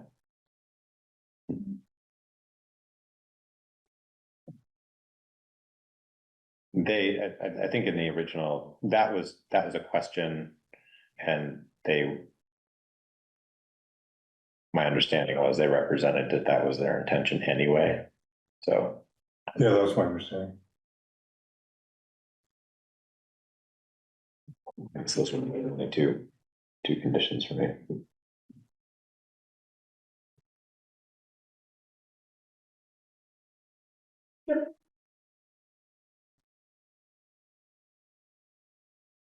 All right, can I get a motion to approve as updated with the conditions? So moved. Second. All in favor? Aye. Thank you. We've got a period of public comment for anybody who is on from the public. Doesn't look like we have a need for it, so we'll move on to the town official succession and continuity planning agenda item. which is going to start with the conversation around the essentials of the treasurer role, which is what we decided would spur some of this continuity planning and add some Yeah. structure to it. Yeah, so, remember, we set a goal to start developing some plans for key positions, key functions. So that if the town official was suddenly, or in a planned way, unable to do their job, you know, what's the backup? And, so we asked a handful of folks to start working on that, and this is the first response. And I chose the treasurer role because it's really well defined and it's pretty critical. So you can see there's a couple of documents in the folder, and the essential tasks one is, it's really about just thinking through what are the tasks that would need to be done by somebody to keep, you know, business as usual. And then who's the designated backup? What's their state of training? Is there a documented procedure? And for treasurer, it's unique because we could potentially hire Nemrick to do certain things, as we have in the past. So I have a column for that. And you can see that Tegan is designated as the backup for virtually all of those functions. And I think what, you know, our thinking is that we will just start plugging away and go task by task and do whatever training, you know, figure out a procedure document if that's needed. It'll take time, but that's the point of doing this kind of work, is getting ready. So anyway, this is sort of a first model, and I was looking for some feedback, and if there's ways to improve it, or how you might suggest we roll it out to others, because we could present this with say the zoning administrator, and they say, hey, can you think about your job relative to this? Well, thank you for putting the time into creating this. I think this is really thoughtfully organized. The only input that, well, I guess only, so the way to phrase that would be to break out the quantity of hours somehow, like in a separate column. So it can be more easily tabulated since it's already in Excel. And then as we roll into, so part of this exercise plays into long-term and medium-term thinking around how we're filling positions and staffing or compensating people for the actual time that it takes for any of these roles, whether it's zoning administrator, lister, or town staff. So I think breaking that out into a column that can be easily tabulated would be really beneficial. The tricky part with that is it's so variable. The seasonal one There's can be these really hard. cycles, and I almost think there's like each category could have a summation of some sort. summary number that would give, you know, that you wouldn't have to be thinking like 1 hour plus this, plus that, plus this, you know what I mean? I mean, I say that just so that there's not so much work done on that it sucks up all your time and energy to figure that, you know what I mean? Yeah. Like, just trying to say like budgeting is X number of hours a year. right. Yeah, yeah. Rolling it up bigger, I guess. Yeah. Yeah. I found the format helpful, really helpful. Good. I just wanna ask a clarifying question about you're saying your next step would be to go through each task and try to write down what it actually entails.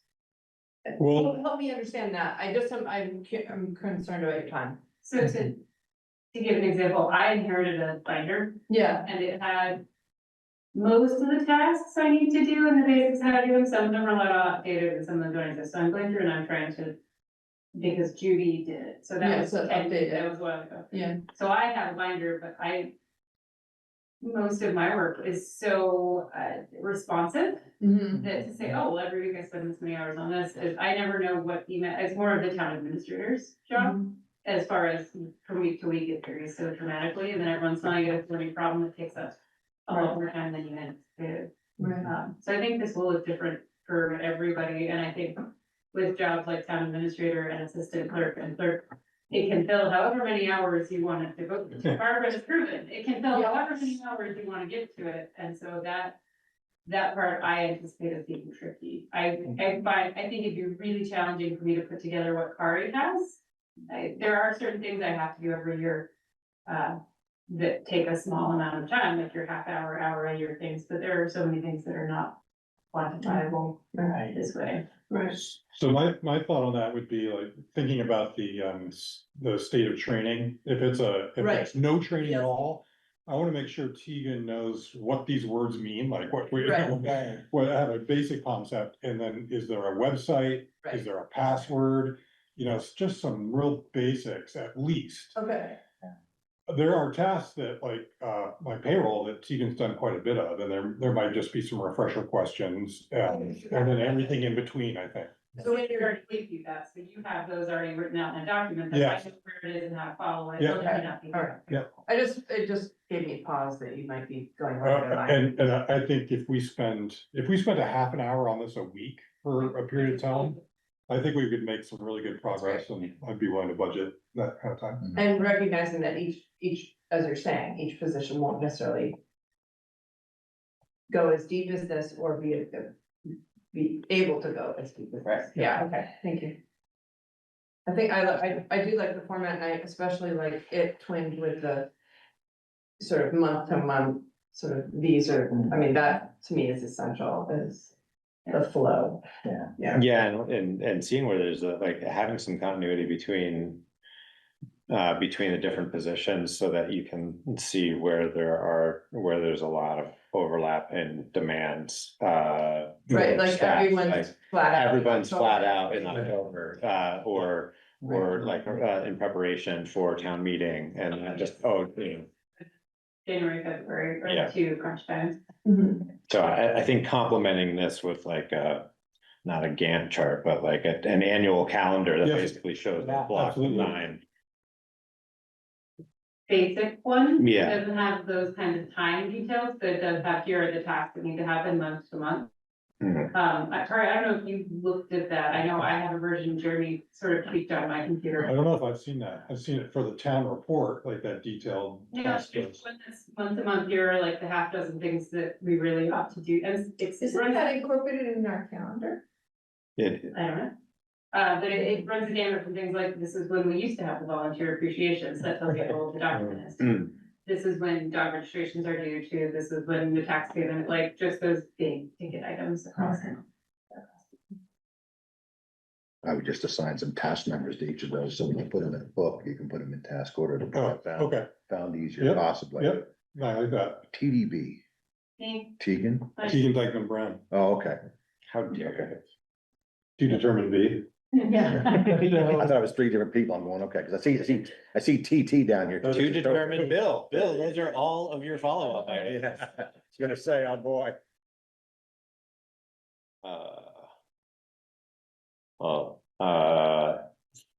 I think that's really, really great start. Yeah. Yeah, so part of what we wanted to kind of dovetail this conversation into is also so kind of an update on Kari's proposal for compensation review and how that overlaps with thoughts on future state planning for the staffing. So this is all kind of rowing in that same direction. There's a lot of collaborative dialogue between Barbara Teagan and Kari around defining what those roles are, what the hours are, what the responsibilities are. So premature probably to get into too much detail now, but wanted to just like earmark that conversation as one that's developing, so that when we do look at a compensation proposal from Kari, and then further evaluate the one that is being proposed by Tegan for the roles that we currently have. It's in the context of what that future state staffing is and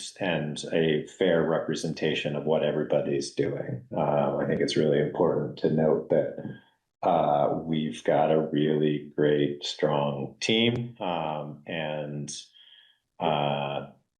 and they deserve to be compensated for the work that they're doing for the town. And it's important for the town to realize the cost associated with having that level of talent and service on the ranks or within the ranks. So anyway, that's my commentary on that. Kari, I don't know if you want to add any more other than that at this point, but Well, I do think that, this would kind of serve, as we're thinking about this, the position that we use to replace what Barbara does. And, what it could be to start out and what it could grow into. I think it's almost like a development tool, you know, in some ways, that's how I'm thinking about it. Like, here are the tasks that we can plan on another person taking on, in addition to Tegan, you know, as part of the mix as well, so. It's getting organized. The other thing we have talked about a little bit is, do we want, in an ideal world, like if we're wish listing here, is this a person who helps with grants for non-highway grants or for highway grants? As Toby eventually phases out one day, like, are these things we want? Because most grants folks, if you can get a good one, can cover their salaries and then some by doing whatever they do for the town, so that might be a thing. If we wanted someone to take on the town hall and leadership of managing the town hall, that's another thing we could add. You know, we go back and forth between, we could get by fine with someone to answer the phones and arrange select board meetings and do, you know, a small portion of what Barbara does. Kari and I would be fine. We could get done what we needed to get done. And then we wouldn't have to pay benefits for someone. But what could really improve the town, improve what you guys are doing, improve what we are doing, what, you know, how far along do we want to push that? So those are kind of the conversations we've been having. well, and to that point, you know, that plays into the conversations that we've been having over the last couple of years, and it's just like we have individuals who have very strong skills and are assets to our community and for long-term planning, and how do we create the headroom, mental capacity really to be continuing to like focus on that stuff. You know, to Tegan's point, you know, there's no doubt that the staff with their competency would be able to cover that and save money, but what kind of opportunity cost are we absorbing by asking folks to cover too many responsibilities? So we just wanted to serve up that conversation now so that folks are starting to think about that. If we need to have any dialogue about how we'd like to see that structured, we can certainly schedule time for the select board to work through that dialogue a little bit if people have very specific opinions, but yeah. Specifically talk about on the 24th? Yeah, on the 24th, yeah. So start working on your opinions if you haven't already. Otherwise, I'm gonna just dominate it with mine, as I usually do, right? Jeez. Come on. Give up. Okay, are we feeling good about that particular item? Move on to the next town report? No? No, What? it's fine. What? I just, I assume, I'm gonna say something I assumed already, but like, this kind of task list or giant, you know, areas of work and specificity doesn't already exist with like the LCT or? They have handbooks. There's a handbook, yeah. That tells us statutorily what we are required to do. Right. It doesn't give you a good idea of what a treasurer of This is all town. gonna go back to them as a useful tool for them, I feel like, or for other communities that. But it varies so much from town to town. Yeah. Each one has been so configured, given, you know, whether you have FEMA things going on, whether you have Right. police, there are so many different factors. Okay. there are definitely things, places where in my binder, I do reference like, see the Secretary of State's elections notebook for more information, or see the Okay. VLCT. Yeah. So I know I have done that. I don't know if you've looked at the treasurer handbook for that side of things. Yeah, it's pretty general. There actually are, and Nemrick has detailed procedures for many of their, applications. Right, But you can see on this list, there's really a wide variety of things. And Yes. there are some things that only get done once a year at a very specific time. And right. and it's probably gonna be somewhat unique to Calais, so like how you go Yeah, about okay. creating that. Okay, and then at some point, I just wanted to, the task list and the calendar. One assumes that as you're going through this, it's surfacing things like, oh, wait a minute, is that covered on the job description, right? So there'll be a look back at that. Sure, yeah, Okay, I mean, we intend to bring job descriptions next time great, with, what did we say?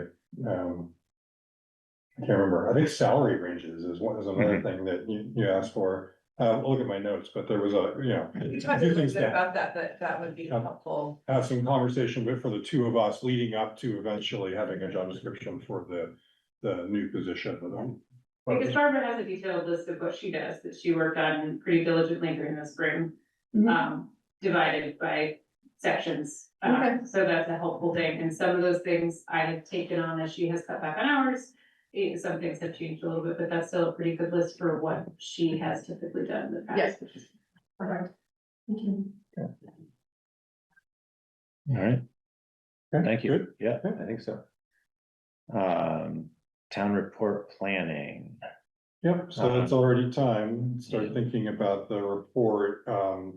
So last year's, I think, was pretty successful, the select board, or the report overall, but the select board portion of it specifically. And Christie drafted it, and it included, the highlights from the past year, went through the budget a bit and talked about ongoing projects. And then there were tributes to Eva, Morris, and Winchester, so things to keep in mind. I would assume we will want to do something for Barbara this year. Christie's willing to draft it again. She just said, give me a due date. So, I was thinking we could tell her, late December, and then you guys could talk about the draft in early January. And you probably would have at least one meeting, if not two, to talk about it. Or you could ask her to have it for the second meeting in December, I suppose. You look at initial draft then, just depends. Yeah, I think that makes sense. December 15th. Yeah, December 15th. Okay. Just have a draft for then, and then we can just have dialogue around Yeah, that. obviously there's time to make adjustments. Yeah. And that same sort of topics, highlights of the year, budget and ongoing. Ongoing, yeah. Ahead. Okay. Great. Tributes. Reports, Tegan. Good election, it was great, very smooth, everything was good, people were lovely as always, I appreciate Calais voters, there was only one grouchy voter who went to the elementary school after it was dark. And did not find voting there, and then went to the town hall and found it dark, and even though we had signs saying, anyway, there was only one grouchy. So that went well, the reappraisal continues to move along, people email us occasional questions and clarifying things, so more and more people are definitely getting reassessed, and questions are starting, but I know that there's not really anything that's going to change. I don't know when Nimerick is planning to be done with all the properties. They were giving us dates in the spring, so I don't have a whole lot of information for people. They're learning that reassessment just means they've looked at your house and they've evaluated everything, but you're not gonna have a new number for your house until the spring, like a new assessed value. But people are starting to get scared and worrying about taxes going up because assessed values have gone up, and we continue to explain that that's not how the math works. But it is what it is. We ordered Eva's plaque. Barbara has cleared a space in the office and is starting to plan it, and so now we know what size plaque we need, and so we have ordered the plaque. Sorry that took a lot for that, it's on the way. I have been looking at the fire district stuff still, and the general consensus seems to be that the fire district need to become a water commission under the select board as part of the town to get a lot of these benefits that we had talked about. I don't know if the fire district wants to do that. They're really appreciate their autonomy and the history that they have, and I don't know if they want to move forward with that, so I haven't pushed them. We talk about it every once in a while, but that's not, I don't know if that's something they really want to do. So we'll see how that goes. That would be a townwide vote to make, to. I haven't talked to the attorney, so the only person I haven't talked to really to see what logistics would be is talk to the town attorney to really see how it works. But yeah, it would probably be a townwide vote and it'd be a big change. Thanks, Tegan. So we had a productive meeting with Kyle Bellavance and his team last Yeah. week. So remember, we had an overage on the invoice of over $35,000. And so we needed to have a conversation about how to handle that. They were very open to the points that we made, and we all agreed that learning experience. And then their proposal is to reduce that overage to $12,709.50, which is essentially the wholesale cost of the material that they put into the road bed. So that's pretty good outcome from my perspective. Yeah, I was very happy to see that email. Yeah, that was a great email, and glad you guys were able to work through that, and thanks to you and Toby for kind of meeting on them on that, and glad we were able to get there. Also really helpful to have that perspective from the engineer who acknowledged the need, and Yes, there's a benefit to the town, this additional expense. So. I know Toby had mentioned that, one of the issues with this particular grant was that it was so old and we were under the gun to get it done. But it lacked a certain amount of kind of standard detail and contract that you would otherwise be put in. So he was talking about trying to work on standardizing what our contracts look like when we engage in a And having relationship the like engineer that, on and site. having the engineer, Yeah. establishing a procedure for all of that up front, which That would would've- be, Yeah, we would have saved money after doing that in the long run. yeah. So anyway, if this is acceptable, what I'd like to do is send out the payment this week, because they've been waiting, and then bring a warrant to you for next time. Right. So it seems I think reasonable. so, yeah. Yeah. That seems reasonable. Okay, great. Other topics, the county road shoulder work got done. So I guess they knocked that out on Friday. I'm surprised that happened, but it's looking good. There's been a change in leadership at the East Montpelier Fire Department. So there's a new chief and president, and they're also hiring for their EMT supervisor. Person does training and scheduling and things like that. So who's a person there too, or? I don't know, and that's why Jordan and I are gonna meet with the new folks, plus the select board chair and town administrator in East Montpelier. Next Monday, just to check in, see what's going on, how they're doing and all that. And then Jordan and I also, and hoping Bill could come, gonna meet with the Shermans and Aaron Fuller, at the Chapintown Forest this Saturday. We'll talk about the boundary issue. Kurt, have we found out any more about the house for sale? No, The Church's property appears, Zillow lists that property as under contract. which no one has told us about, we just know about from the internet. Which house, where? The Shermans. That's property. as part of this. The folks that were just here Yeah. didn't mention that, I see. Yeah, he doesn't mention so that. that's why. Mhm. So anyway, we'll report back after Saturday. Mhm. Any questions? Nice day on Saturday. We move on to the truck Move plow on to the truck assembly. plow conversation, yeah. Okay, so the crew, John specifically, but the crew in general has been lobbying to make a change to the plow system that we're getting for the new truck. This is the truck that we purchased last spring or late winter Thanks, Tegan. and have been waiting for the plow. And the truck's sitting at Charlie Boys up in Charlebois, up in Milton, waiting for a Viking plow that's been 2 years in the pipeline, is supposed to be installed in January. Meanwhile, the crew is strongly in favor of not getting the Viking, but going with an Everest system.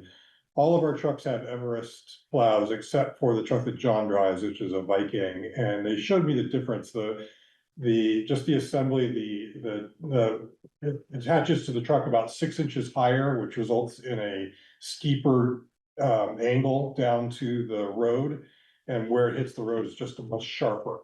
So that it's when conditions are soft or not even, they don't have to be particularly soft, there's more digging that's happening. And he's putting on the mud blades, but he's already gone through a couple sets in a season and a half. The other issue is that the steel is not as high quality, so parts have been wearing out. He showed me holes that, from the chains pulling up that have been wearing out, and you can just tell, you have to be an expert to tell that the steel is thinner. So I bring this to you, it would be a little over $13,000 in additional expense. I don't know, I haven't spoken with Charlevoix or Viking about making this change. I wanted to start here. I started with a financing company. They don't care. They're fine, where they need to send the payment. But if you said it was okay, in theory, I would then go and talk to Charlie Boyce and Viking and try to make the change. Does Viking have any of our money yet? I'm sorry? Does Viking have any of our money yet? No, they do not. Okay. The balance of our loan is sitting in a cash account, waiting to be requisitioned until, the pod is actually installed. We have paid for the truck. Yep.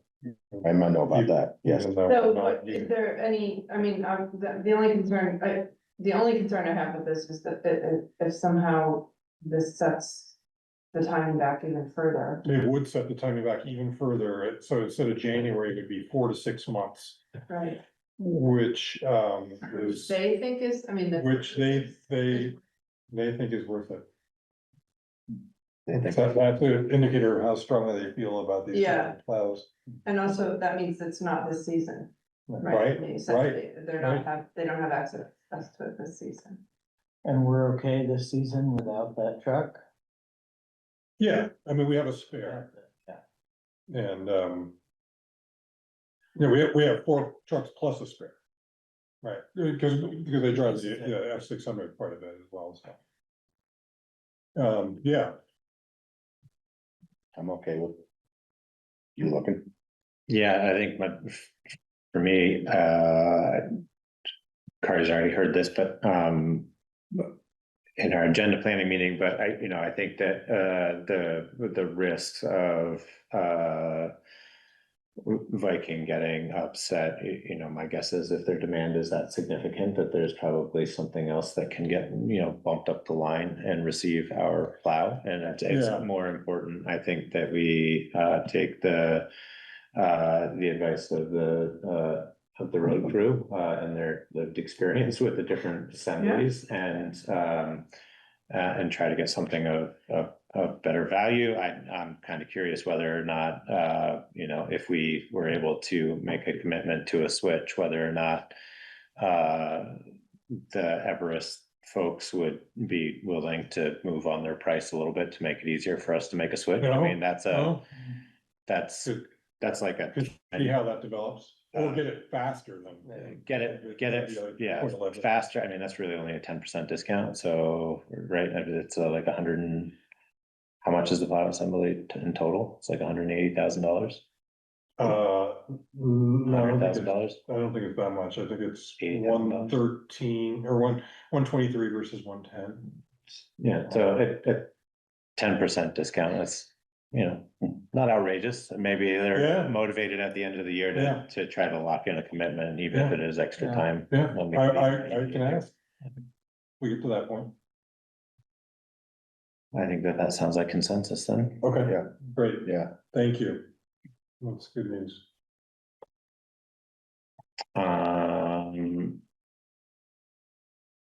All right, next agenda item is highway, department labor, negotiation update,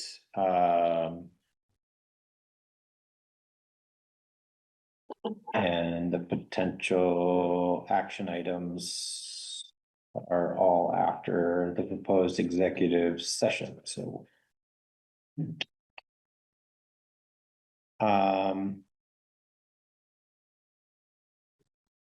I wonder if we would, if folks would be open to, maybe just going through some of the administrative action items before we go into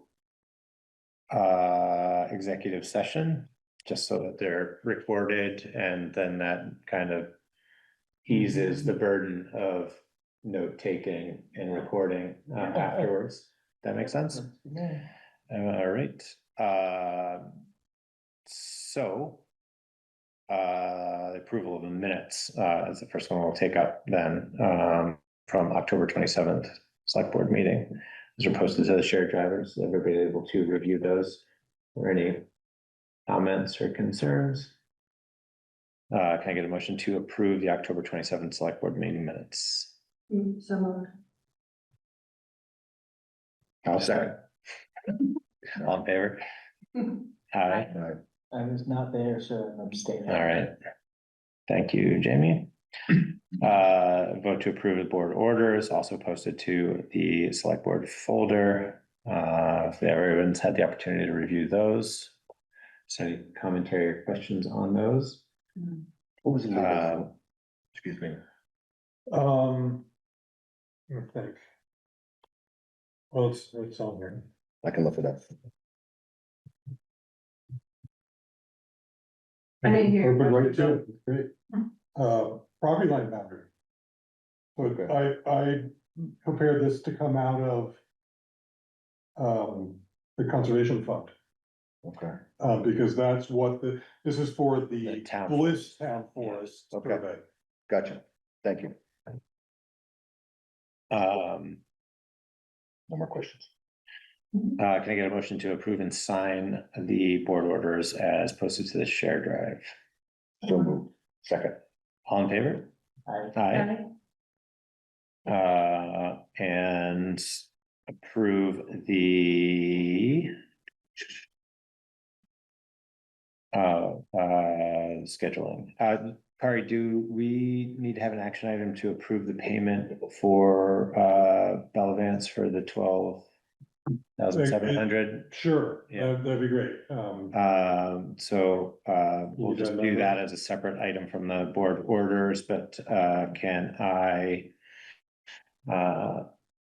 have a motion to approve the payment of Bellavance Landworks for a total of $12,709.50 as previously discussed, and to be, I guess, signed off on with the next meeting's board orders? This is just a preliminary approval. Yeah, it's out of order typically to mail the payment before, but as Yeah. long as you approve it, that's fine. So moved. All in favor? Aye. Aye. Thank you.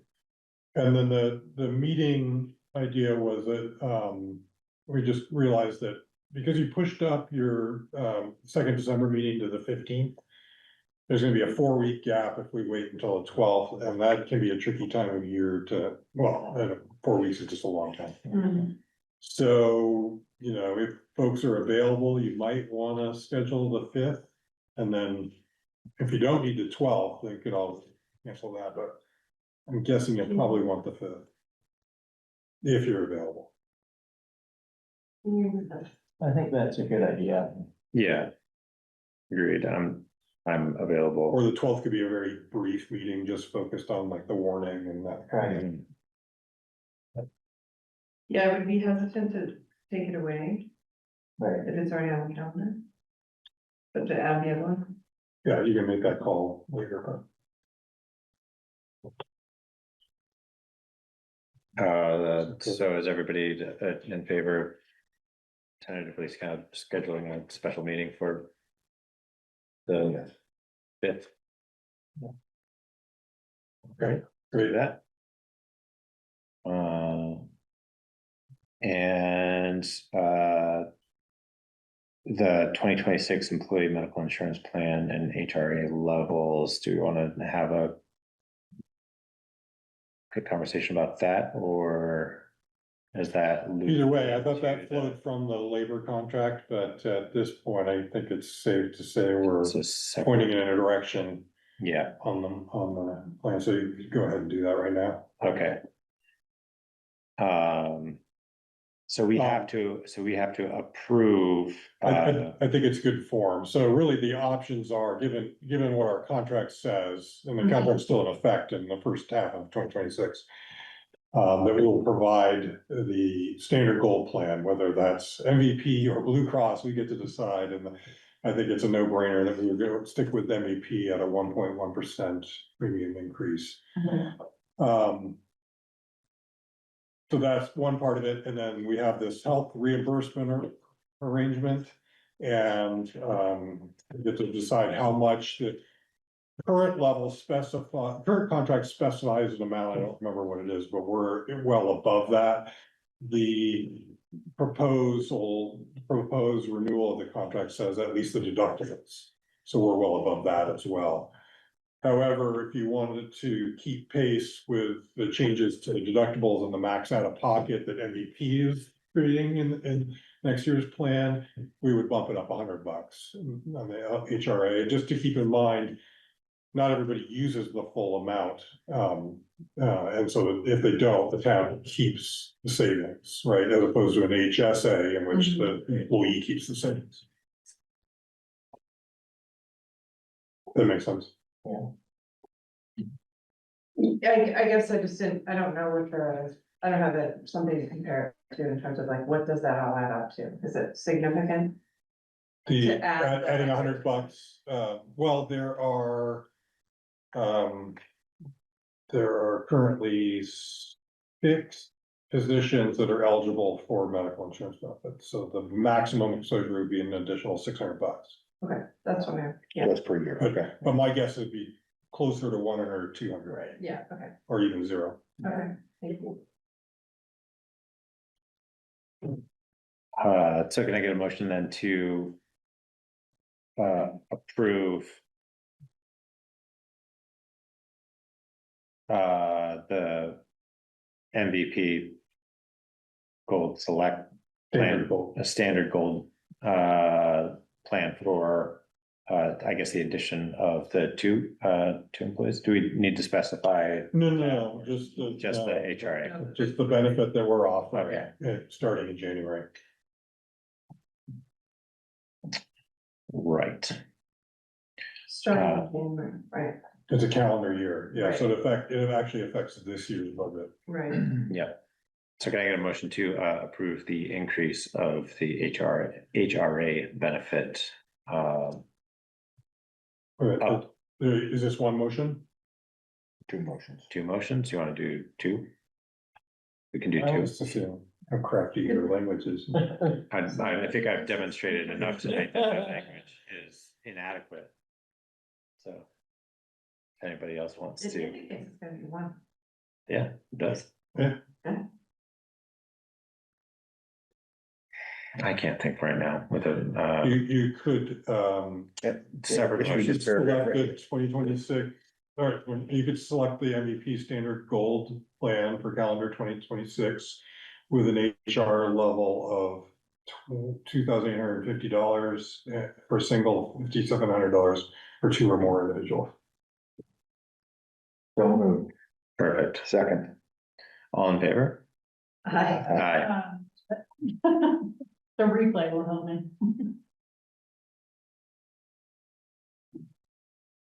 All right, so that leaves an executive session, and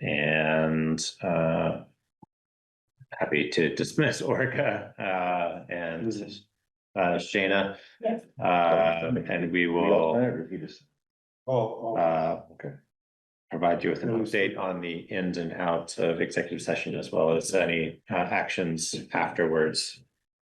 So entering the executive session at go far. Yeah, so we need to take a motion to enter into executive session under one VSA 313(1)B associated with labor relations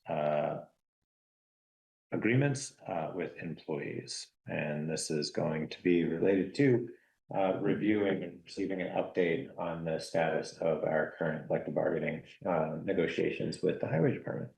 So moved. Second. All in favor? Aye. Aye.